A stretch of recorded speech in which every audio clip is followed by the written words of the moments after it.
The same is true regarding one's livelihood.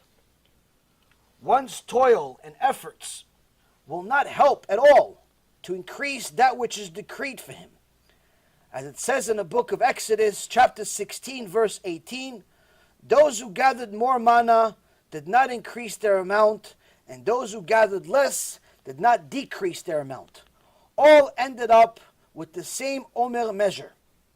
The manna was a model for all generations that our efforts won't help at all to increase our portion to more than HaShem has allotted for us. No matter how much you work, whether you work 9 to 5, or you work from 9 to 9, or you just never stop working, the amount of money you're going to get will remain the same. What does that same mean? Whatever HaKadosh Baruch Hu decided that you're going to make. Yeah, but I had a project that I really need to meet a deadline. Okay. Nobody says don't meet the deadline. But no one said that you're supposed to sell your soul to meet a deadline. This, Rabotai Karim, is so critical because when it comes to money, this is where people sell HaShem for nothing. They sell him like the brothers of Yosef sold Yosef for shoes.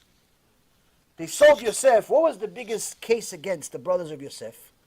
The case against them was because they sold Yosef for a price that was value of a pair of shoes.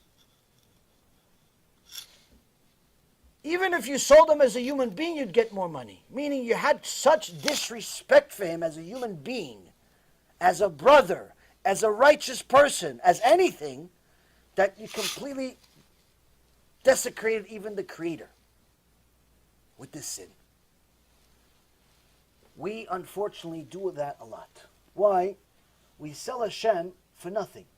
Somebody tells us something, instead of asking the rabbi, what should I do? What shouldn't I do? Where should I go? It's like, you know what? What you're saying sounds right, you just follow it right away. Somebody gives you advice, it sounds right, I'm going to do it. I'm going to do it right away, change. But rabbi tells you, listen, by the way, you're supposed to keep Shabbat, you're supposed to do this, you're supposed to do it. It says in the Torah. I'm not so much, not so sure, not so sure. Why not so sure? When that guy doesn't know what is left from his right, he said something to you, listen right away. When the rabbi that studied for 20 years told you this is what it says in the Torah for 3,000 years, I'm not so sure. How come? How come? We go to different types of seminars,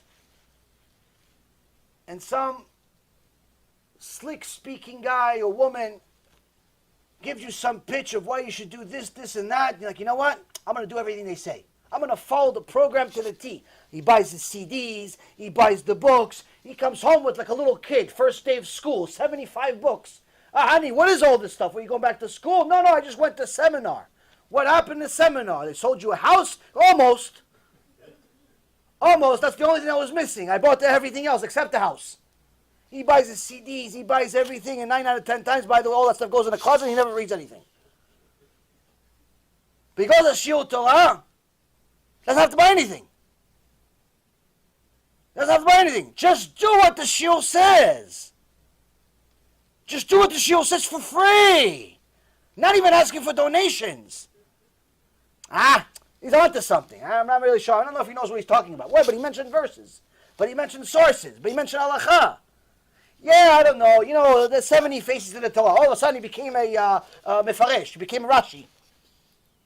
You know, maybe he says this, maybe he says that. Yeah, but at least if you can say maybe, bring something. Bring a source that justifies your maybe.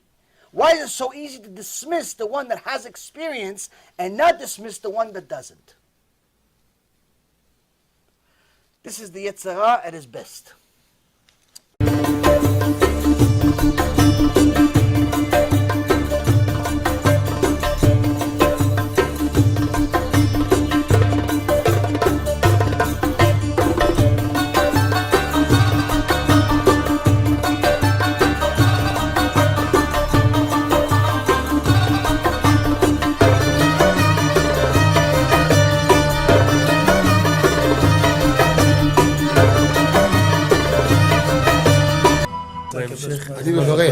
אני מברך את הרבנים, רגע. אני מברך את הרבנים, הרב ירון ראובן, הרב אפרים כחלון, ראשי ארגון בעזרת השם. שהלכו בפי עליון, שעלו מעלה מעלה, יהיה להם ברכה והצלחה.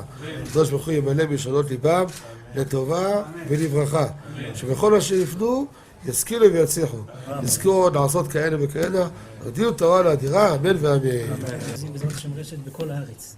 הוא היהודי הזה, הוא היה מיליונר, סגר את כל הביזנס, אמר אני משקיע פה בעולמה של תורה. איפה הוא גר? בפלורידה. פלורידה. איפה זה פלורידה? באמריקה. במיימי. כן, ליד. אנחנו שם עכשיו הולכים להקים קהילה ספרדית. חזק אותו בשמי. קהילה ספרדית גדולה. תעבירו מה שבירכתי אותו. כן, קהילה ספרדית גדולה.